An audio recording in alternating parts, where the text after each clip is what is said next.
Endless Legend 2 is the newest turn-based 4X game from Amplitude Studios, the team behind Humankind, and of course the broader Endless universe. Most notably here, the first Endless Legend game that released over a decade ago now in September 2014, flanked by endless space games at either side. Endless Legend 1 was very positively received, and it tends to rank very highly in review scores to this day. If you've played it, you'll notice many familiarities that carry through here into Endless Legend 2. Heroes and units patrol the map, made up of large territories. Technologies are sorted by their yield impacts, in a fairly open, yet age or era-bound wheel system. The fantasy setting is home to some rich storytelling throughout the game, and each faction has its own distinct design. Units also reflect their race or creed, and their abilities, capacities, or traits do too. As somebody who's played and covered a lot of Humankind game, Endless Legend 2 feels comfortably familiar to me. The yields, food, science, influence, and money, or dust in this case, largely carry through and are therefore pretty easy to understand and use. And fundamentally, we're working with hexagonal tiles because hexagons are bestagons, and all of that really pieces together to form a pretty claimable and connectable map of territories, again familiar to me as a Humankind game player. And in my view, it's yet again another beautiful world from Amplitude. Humankind was a great looking game, Endless Legend 2 is a great looking game as well. City building here mechanically works a little differently from what I'm used to, maybe from what you're used to as well, with foundations acting as the first layer, go figure, upon which districts can be built. Improvements aren't visualized, but they do, as the name would suggest, improve the city, and they can be constructed here too. Cities can benefit from the natural tile yields around them. Resources, of course, feature very significantly here. They have their own kind of abilities that you can activate, or you could use them to upgrade units. Actually, the kind of impact that they have is tremendous. And the overall size or level of a city plays out in a really impactful way here too. All of this early city building is happening while you're exploring the map.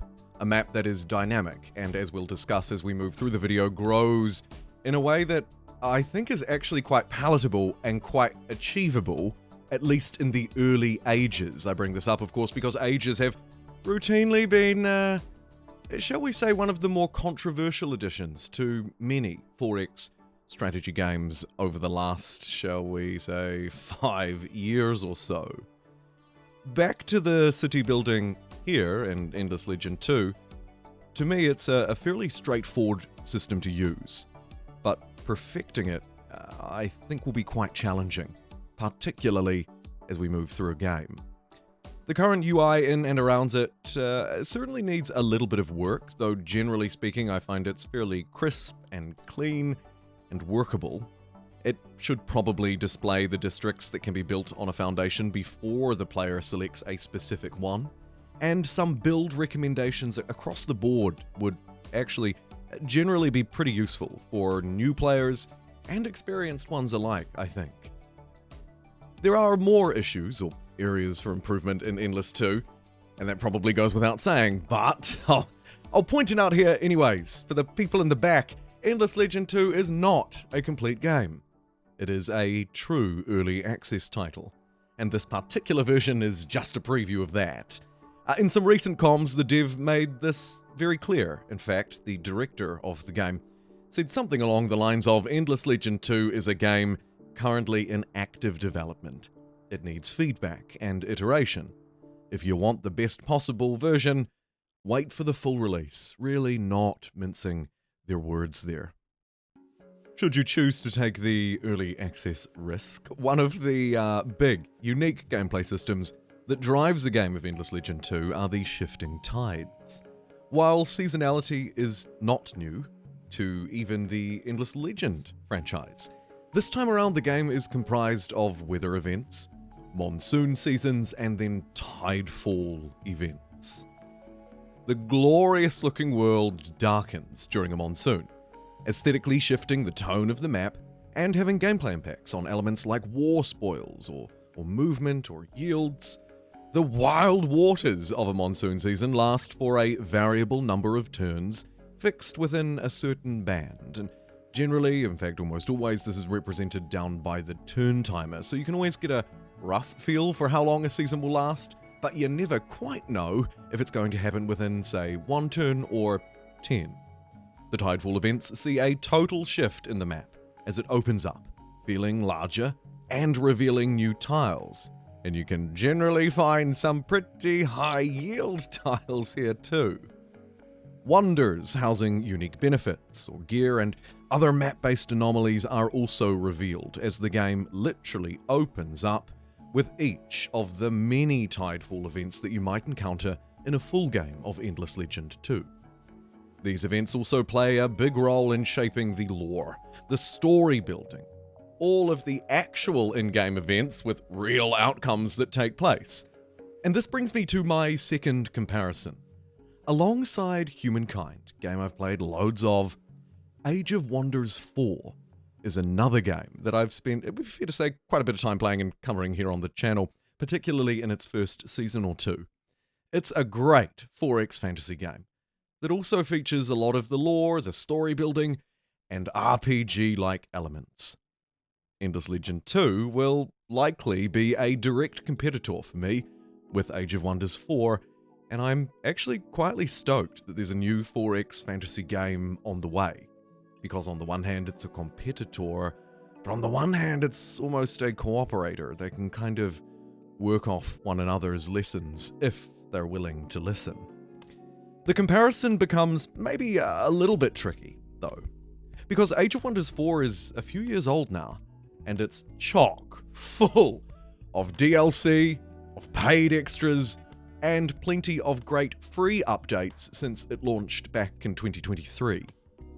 At a high level, Age of Wonders feels like it sort of captures a little bit more of the RPG side of things, and maybe a little bit less of the real core hexagonal 4X gameplay that Endless Legend 2 does. Currently, Age of Wonders 4 is seemingly the better role-playing game, character-driven experience. Elements like a custom faction creator are yet to feature in Endless Legend 2, though as you jump into a game you'll notice that it is in fact coming at some point during the early access period, so we'll just have to wait for that one.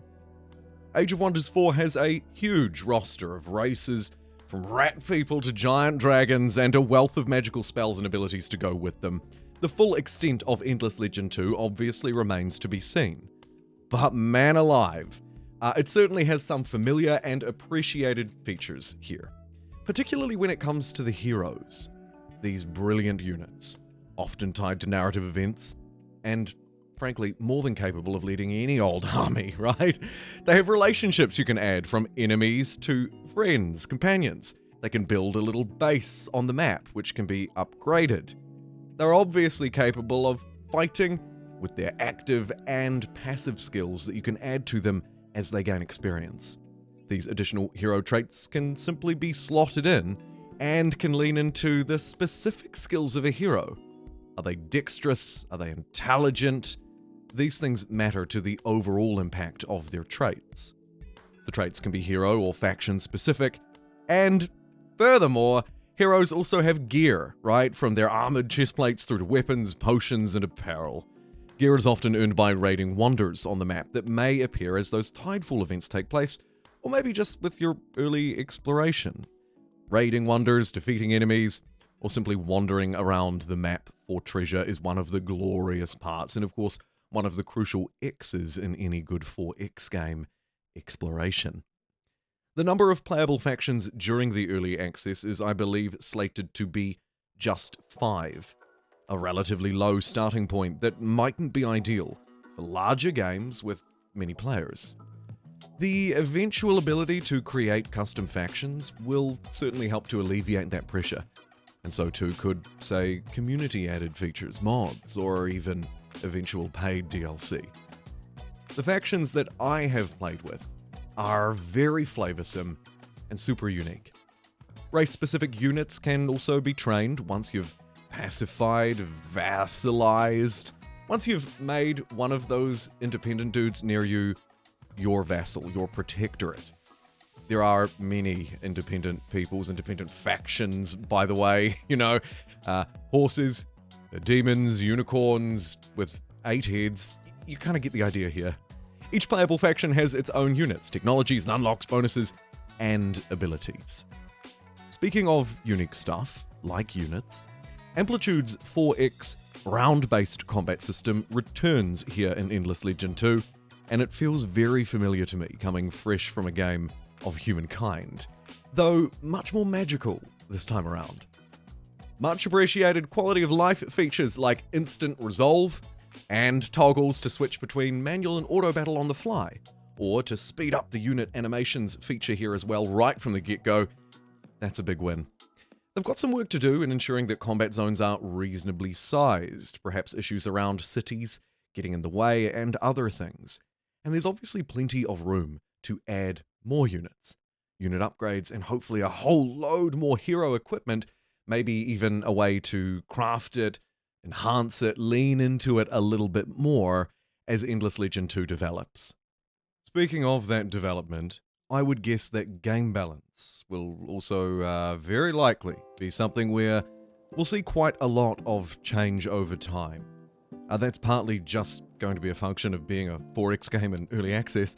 It's also probably thanks to the sheer number of things that can be toggled, or comboed, or equipped, the absolute and profound differences between factions where they have their own currency, if you will, whether it be corpses or special abilities like the ones you will have seen throughout this video, some very powerful ones at that. Back on balance, and if Humankind's journey is anything to go by, anything similar, being Amplitude's most recent big title, beyond Endless Dungeon of the Endless, I should say, we might expect balance complaints to roll in thick and fast here. At least when it comes to balance, especially when it's that kind of very off-balance things, there may be some problems. Thankfully, a lot of the time in my view, they can be ignored, I know, strange, or hopefully fairly easy to see and fix. A recent example that I stumbled upon on stream, and indeed has been in this video and will be, is Rika, a hero and potential counselor while playing as the Kin of Sheridan. Rika adds immediately, obviously broken level of yields, basically all the yields, to my fort districts. I doubt this one will be around for much longer, put it that way. In recent comms, Amplitude also highlighted what they were actually going to be working on for early access. Headlining additions include the additional 3 civs, like the Necrophage and the Last Lords factions, I should say. Other priorities include removing the turn limit, removing bugs, and removing the war fatigue mechanic currently in the game. I think that it is far too early, obviously, to make any real definitive judgments on Endless Legend 2, and how all of the early access features will go when they hit the shelves. It's unclear to me whether EL2 will have a short, sharp early access, or a prolonged period of development and change before it calls itself fully released. We know the start date, late September 2025, but we don't have an end date for early access, nor a roadmap at this stage at the time of recording. So, under the proviso that we're in the earliest of early days here, with Endless Legend 2, I have some thoughts. As somebody who has hundreds upon hundreds of hours in Humankind, and covered it extensively here, I see a lot of familiarities in Endless Legend 2. It's not just the repeated yield icons, or anomaly animations, or any other of those things. It's the map itself, it's the territories, the claiming them, connecting them, building cities, and the beautifully little hexagonal tiles that underpin that whole thing. It's also clear to me that it feels like a very faithful successor to the OG Endless Legend, a game I didn't play at its release, but I did pick it up a couple of years later on a great Steam sale and thought, man, this game looked great. And there's something a bit different about this. Though my 4X fantasy game experience over the last few years has mostly been spent in Age of Wonders 4. Overall, I'm pretty happy to say that I see much of what I like in both Humankind and Age of Wonders 4 here in Endless Legend 2. I'll admit it is a bit of an oversimplified point of comparison, right? And it's not an especially novel one either, but it fits, and it fits well. Endless Legend 2 simultaneously scratches my Humankind and Age of Wonders 4 itch. It's not a historical strategy game, and it's not yet convincingly one that might match the RPG elements of Age of Wonders 4, but EL2 feels like a very satisfying blend, merging the things that I love about both of those games and building on the legacy and lore of the Endless universe more broadly. Beyond that glossy, overarching comparison, though, as I've alluded to already, the devil will be in the detail, and much of that detail I can't yet speak to. Are 5, 4, 7 Tidefall events too many for one game? Will the late game be as engaging as the early game? Will it perform as well as the early game? Are Monsoon and Tidefall events actually overall just ages under a different label? Perhaps not, given the technology wheels are a little different. And finally, will any of those questions bother people? Is it balanced? Is it good? Ultimately, I think that Endless Legend 2 is doing a lot of things that I really like, and I can see it becoming a game that very easily fits into my rotation of key games that I play and cover moving forward. What do you think? What do you think of this early... Well, it's not an Endless Legend 2 review, it couldn't be. This is the demo build. It's a preview, I suppose. It's definitely an early thoughts and impressions video at the very least. What are your early thoughts and impressions of this very good-looking little 4X fantasy game? And would you like me to cover more of Endless Legend 2 moving forward? Do let me know down below. Thank you very much for watching. See you next time.